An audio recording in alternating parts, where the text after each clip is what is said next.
જિંદગી પરિસ્થિતિ મુજબ જીવતા શીખો સાહેબ. બીજાની વાદે ચડશો તો જે હશે એ પણ ગુમાવી બેસશો.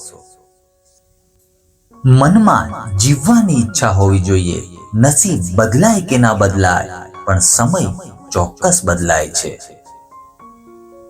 દરેક દિવસે જીત તો નથી થતી, પણ દરેક દિવસે કરેલી મહેનત જીત તરફ જરૂર લઈ જાય છે.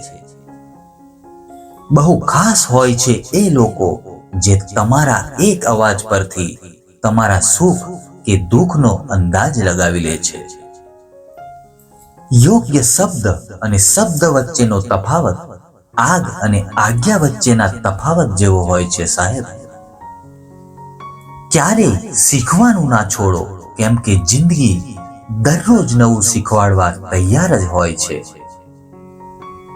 મુસીબતો આપણને ત્યારે જ દેખાતી હોય છે જ્યારે આપણું ધ્યાન આપણા લક્ષ્ય પર નથી હોતું. ચિંતાથી મોટો કોઈ વાયરસ નથી અને વિશ્વાસથી મોટી કોઈ વેક્સિન નથી. જીવનમાં સફળ થવા માટે મહેનત એટલી શાંતિથી કરો કે તમારી સફળતા પોતે જ અવાજ કરવા લાગે. દિલથી નમવું પડે સાહેબ, ખાલી માથું નમાવવાથી ભગવાન નથી મળતા.